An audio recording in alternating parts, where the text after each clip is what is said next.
माहिती आहे, मेक माय ट्रिपने अझरबैजानचे आणि तुर्कीचे प्रवास थांबवलेले आहेत आणि देशहितासाठी हा मोठा निर्णय घेतलेला आहे. देशाच्या सुरक्षेला प्राधान्य देत मेक माय ट्रिपने अझरबैजान आणि तुर्कीसारख्या संवेदनशील देशांमध्ये प्रवासाबाबत मोठा निर्णय घेतलेला आहे. प्रवासांच्या भावना लक्षात घेता आणि दोन्ही देशात होणाऱ्या बुकिंगमध्ये गेल्या आठवड्याभरामध्ये 60% घट झाली आहे, तर हे प्रमाण तब्बल 250% वाढलेलं आहे. मेक माय ट्रिपच्या प्रवक्त्यांनी म्हटलेलं आहे, देशभक्तीच्या भावनेने प्रेरित होऊन त्यांनी दोन्ही ठिकाणी प्रवासासाठी चालू केलेली सर्व प्रमोशन्स बंद केलेली आहे. तर अनावश्यक प्रवास टाळण्याचं आवाहन केलं जात आहे. तुर्कस्तान आणि अझरबैजान संदर्भात मेक माय ट्रिपने मोठा निर्णय घेतलेला आहे. या संदर्भातला प्रचार थांबवण्याचा निर्णय घेतलेला आहे.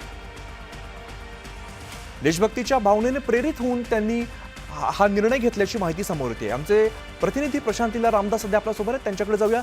प्रशांत, आपण बघतोय मेक माय ट्रिपने मोठा निर्णय घेतलेला आहे.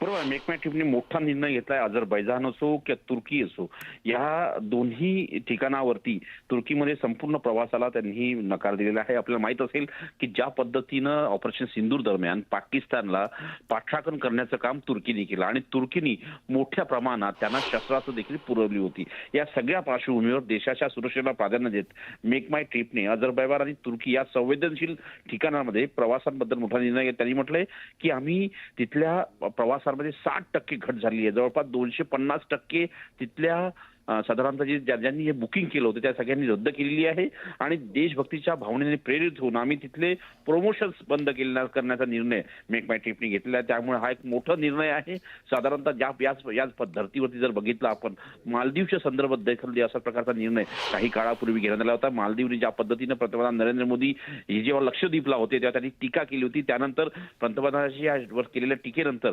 मालदीवकडे पर्यटकांचा ओढा कमी झाला होता.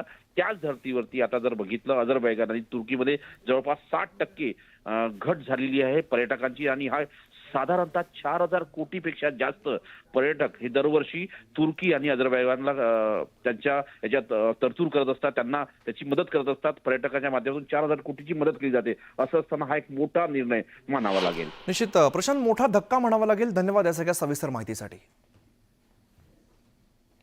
दरम्यान सफरचंद नंतर पुण्यामध्ये आज तुर्कस्तानमधून आलेल्या ड्रायफ्रुट्सवरती सुद्धा व्यापाऱ्यांनी बहिष्कार टाकण्याचा निर्णय घेतलेला आहे. पुण्यातील व्यापारी तुर्कीमधून हेझलनट आणि एप्रिकॉट आयातीवरती बहिष्कार घालण्याच्या तयारीत आहेत.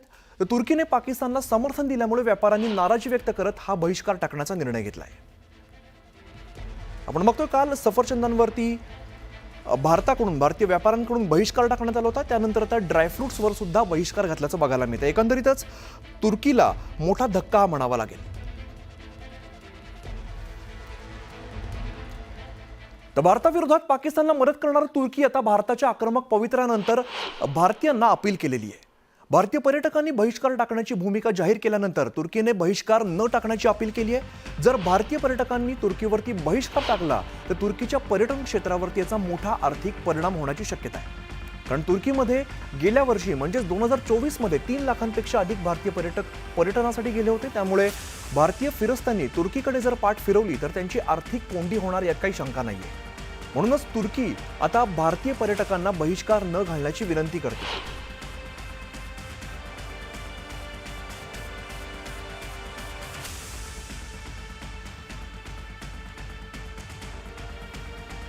दरम्यान आणखीन एक धक्का खरं तर तुर्कीला बघायला मिळतो. तुर्कीच्या TRT वर्ल्ड प्रसारमाध्यमांवर सुद्धा भारताने बंदी घातलेली आहे.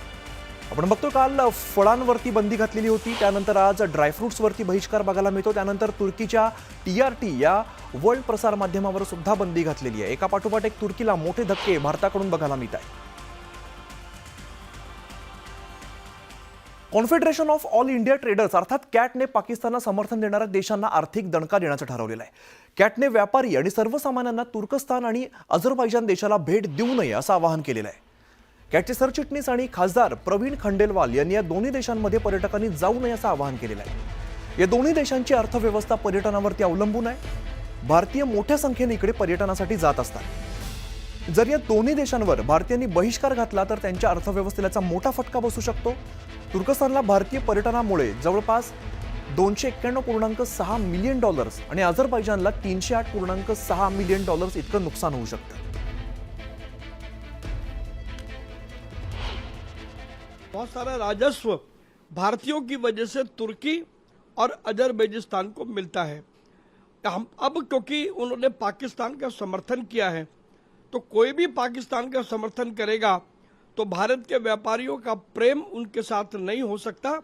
इसलिए हमने पूरे देश के व्यापारियों से और लोगों से आग्रह किया है कि अब वो समय आ गया है जब इन दोनों देशों को सबक सिखाया जाए और तुर्की और अजरबैजान की यात्राओं से का पूर्ण रूप से बहिष्कार किया जाए। कैट इस संबंध में ट्रैवल टूर ऑपरेटर्स और अन्य संगठनों से भी लगातार बात कर रहा है। तर इकडे अरुणाचल प्रदेशमधील काही ठिकाणांची नावं बदलण्याचा प्रयत्न पुन्हा एकदा चीनकडून करण्यात आलेला आहे। तर चीनच्या या कुरापतीला भारताच्या परराष्ट्र मंत्रालयाने सडेतोड उत्तर दिलेलं आहे। नावं बदलली तरी सुद्धा वास्तव बदलणार नाही, अरुणाचल प्रदेश हा भारताचा अविभाज्य भाग आहे असं उत्तर थेट परराष्ट्र मंत्रालयाने ठणकावून दिलेलं आहे। चीनकडून भारतीय राज्य अरुणाचल प्रदेशमधील काही ठिकाणांची नावं बदलण्याचा निरर्थक आणि अगदी हास्यास्पद प्रयत्न असल्याचं भारतानं स्पष्ट केलेलं आहे। नाव बदलून वास्तव बदलणार नाही, अरुणाचल प्रदेश हा भारताचा अविभाज्य भाग आहे आणि नेहमीच राहणार असं भारताने चीनला ठणकावून सांगितलं आहे। दरम्यान भारताने चीनचं मुखपत्र ग्लोबल टाइम्सवरती सुद्धा बंदी घातलेली आहे। भारतामध्ये ग्लोबल टाइम्सच्या पोर्टल जे आहे ते ब्लॉक करण्यात आलेलं आहे।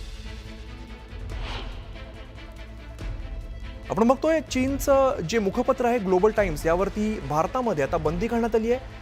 चीनच्या मुखपत्रावरती भारतामध्ये पूर्णपणे बंदी घातलेली आहे। Solar defence and aerospace limited म्हणजेच HDL कडून भार्गवास्त्र ही हार्ड किल मोडमधील कमी किमतीची काउंटर ड्रोन प्रणाली डिझाईन आणि विकसित करण्यात आलेली आहे। शत्रूच्या ड्रोन हल्ल्याच्या वाढत्या धोक्याचा सामना करण्यासाठी प्रणाली सज्ज झाली आहे। तर काउंटर ड्रोन सिस्टीममध्ये वापरल्या जाणाऱ्या सूक्ष्म रॉकेट्सची गोपाळपूर इथल्या सीवर्ट फायरिंग रेंजमध्ये कठोर अशी चाचणी सुद्धा घेण्यात आलेली आहे। 13 मे 2025 रोजी गोपाळपूर इकडे भारतीय लष्कराच्या वरिष्ठ अधिकाऱ्यांच्या उपस्थितीमध्ये रॉकेटच्या 3 चाचण्या घेण्यात आल्या। 2 चाचण्यांमध्ये प्रत्येकी एका रॉकेटचं क्षेपणास्त्र हे प्रक्षेपण करण्यात आलेलं आहे। या चाचणीमध्ये 2 सेकंदामध्ये 2 रॉकेट सॅल्वो मोडमध्ये सोडण्यात आले। चारही रॉकेट्सनं अपेक्षेप्रमाणे चांगली कामगिरी केलेली आहे।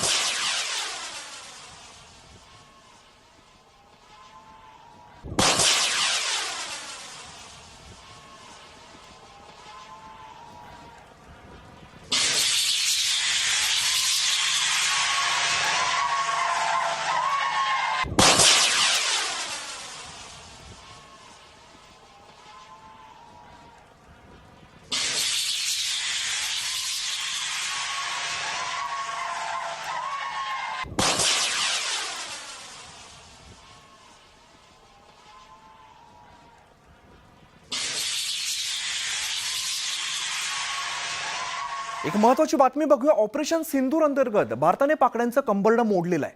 पाकिस्तानच्या हल्ल्यांना चोख प्रत्युत्तर देत भारतीय सैन्याने जोरदार कारवाई केलेली आहे। या कारवाईमध्ये भारताने इस्लामाबादमधील नूर खान एअरबेसवरती केलेल्या हल्ल्यामुळे नूर खान एअरबेसचं यात मोठं नुकसान झालंय। भारताच्या हल्ल्यामध्ये पाकड्यांना नूर खान एअरबेसवरील रनवे, कमांड सेंटर आणि रडार सिस्टीमचं चांगलंच नुकसान झाल्याचं समोर आलंय। नूर खान एअरबेसहून फक्त 10 किलोमीटर दूर पाकिस्तानचा प्रमुख सैन्य बेस असल्याचं बोललं जात आहे। तसंच हा एअरबेस पाकड्यांच्या लष्कराचं ऑपरेशन VIP ट्रान्सपोर्ट आणि एअर फ्युएलिंगच्या कामासाठी वापरला जात होता।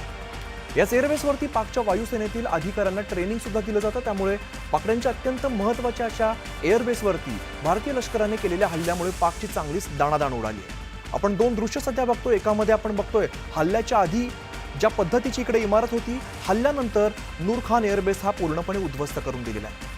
ऑपरेशन सिंदूरमुळे पाकचं कंबरडं पूर्णपणे मोडलेलं बघतो। आपण सॅटेलाइट इमेजच्या माध्यमातून थेट बघू शकतोय ज्या पद्धतीने या एअरबेसचं नुकसान करण्यात आलंय। तर भारतीय एअरफोर्सच्या स्ट्राईकमध्ये जॅकोबाबादच्या शहाबाज एअरबेसला सुद्धा चांगलाच फटका बसलेला आहे। या एअरबेसचं सुद्धा भारतीय हवाई हल्ल्यामध्ये मोठं नुकसान झालंय। शहाबाज एअरबेसवरील डिफेन्स सिस्टीम आणि रडार सुद्धा उद्ध्वस्त झालेला आहे। भारताच्या एअर स्ट्राईकमध्ये पाकिस्तानची एअर ऑपरेशनल सिस्टीम ही जवळपास ठप्प झाल्याचं दिसतंय। त्यामुळे पाकड्यांनी भारतावरती केलेल्या हल्ल्यांना भारताने चोख प्रत्युत्तर दिलं। मात्र त्यानंतर भारताच्या हल्ल्यात पाकिस्तानची महत्त्वाचे एअरबेस जे आहेत ते उद्ध्वस्त करण्यात भारताला मोठं यश आलंय।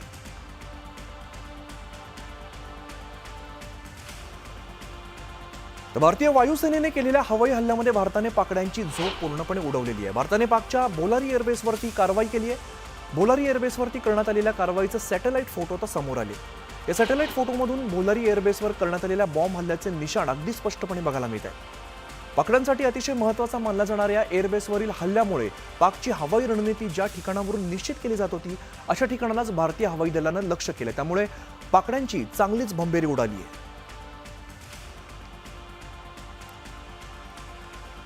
तर भारतीय सेनेच्या ऑपरेशन सिंदूरच्या अंतर्गत करण्यात आलेल्या कारवाईत पाकिस्तानमधील सुक्कूर एअरबेसवरती हल्ला करण्यात आला. या हल्ल्यामध्ये सुक्कूर एअरबेसवरील रनवे आणि परिसराचे यात मोठं नुकसान झालं.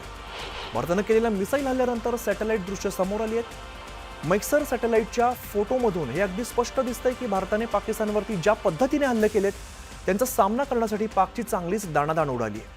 उलट भारतीय सैन्याच्या ताकदीचं प्रतीक पुन्हा एकदा जगासमोर आलंय.